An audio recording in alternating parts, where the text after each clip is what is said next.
Hi, how are you? Welcome back to my page. If you haven't seen my introduction video, go to that and it will give you a little bit of a preview of how I found my lump, when I was diagnosed, what's my diagnosis.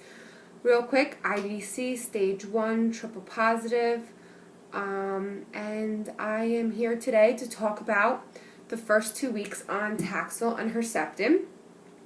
I have notes. I take notes every single day in my phone. I write down how the day went, how I felt, what new symptoms came up. So I'll just start right away. Keep this video nice, short, and sweet. That way you know what to expect. The first day of chemo, you will probably be there longer than any of the other treatments. They tend to run the chemo over a longer period of time to reduce any reactions you may have, any allergic reactions. They give you pre-med, so you're on, well, my oncologist, I don't know what every oncologist's protocol is, but my oncologist was Benadryl and steroids. So the second that I got the Benadryl, I pretty much was very groggy and was in and out of sleep while getting treatment. I came home after treatment on the first day and I fell asleep for 2 hours. And the next day, the next few days, I felt just tired, no body aches really, slight nausea. I'm just going to look down a little bit. I noticed that I was very bloated and gassy, and my bowel movements were starting to change. Some people say they get constipated. Some people say they go to the bathroom more. I had go to the bathroom more, which I was okay with. So much better than being constipated. Didn't want to have to deal with that. I did get sudden bursts of energy throughout days the second and third day. But it would be like all of a sudden, like a light switch went on and I had energy, and then like 2 or 3 hours later I was like, whoa, I need to lay down, I'm ready for bed. Sleeping at night the first week was, for the first few days, was easy. I was sleeping a lot. The second week, I think the steroids took over more and it was more difficult for me to fall asleep the first few nights. But soon the steroids, they lose strength, it fades away, and pretty much sleeping soundly, get good night's sleeps, and don't feel really that well rested. I would say that day 5 and 6, they're really good. No, not 5 and 6. Days 6 and 7. So for me, I get treatment on Mondays.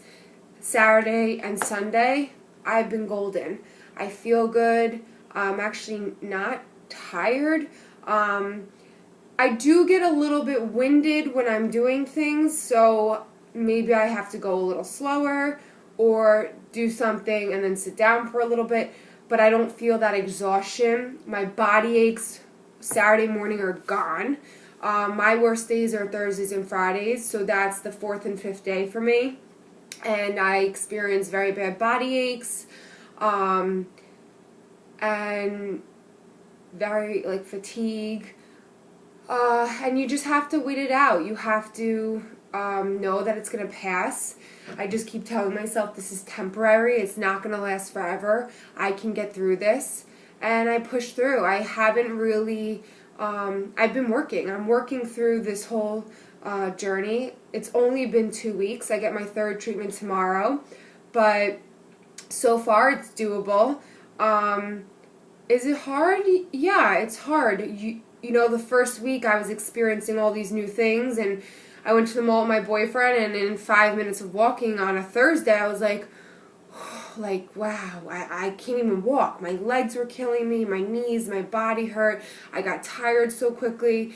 And it was difficult the first week because it's like, okay, this is going to be the new normal for only a little bit though. So once you wrap your head around that and realize that this isn't forever, this is temporary. It gives you that push and the strength to just say, okay, you know, for day 4 and 5 are not going to be easy, but I can manage and it's doable, and I'm going to push through it. And then all the other days I can do. Saturdays and Sundays you're going to feel great. That on your 6th and 7th day you'll most likely feel great. And you can have like normal life. I mean, I tend to think that living as normal life as possible while going through this is what's keeping me sane. It keeps me strong. It helps me on the days when I'm sad and I don't want to have cancer. I don't want to be dealing with this. And having people around you that are so supportive and who are there to help you, but also let you do things on your own when you can, I think is super important, because you need to still have that normalcy.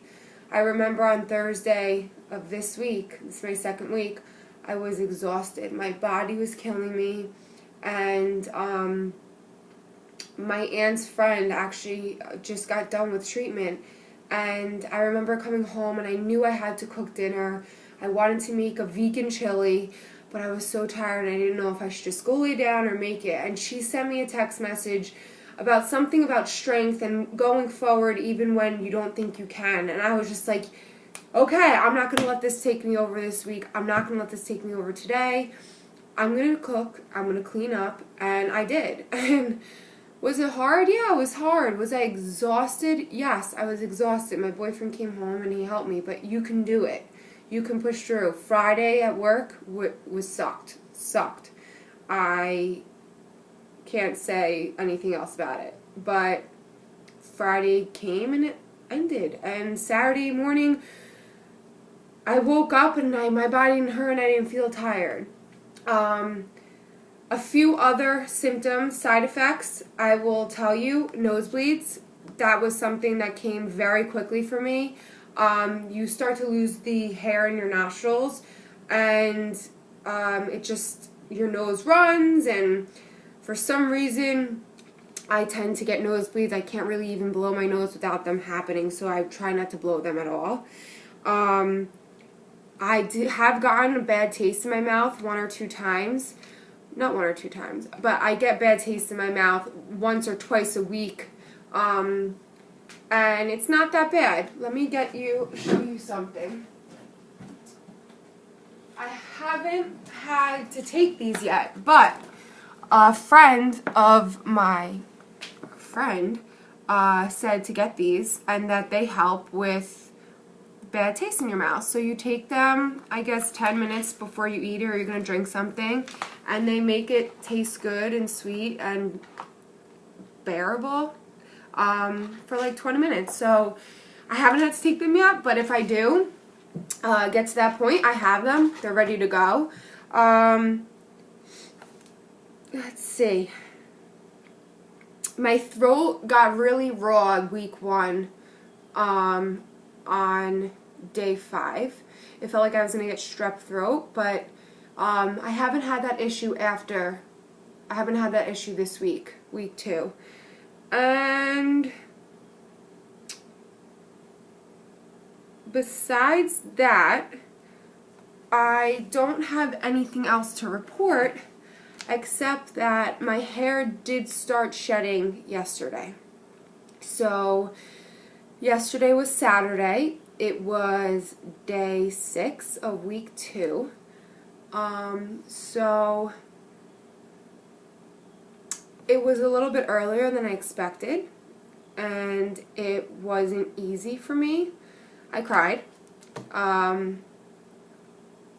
But after I cried it out and I released it, I realized I knew this was going to happen. This is something I knew I was very likely going to happen. There is a chance that I will not lose all my hair, but it is shedding. My scalp definitely feels itchy and it's tingling and it burns sometimes.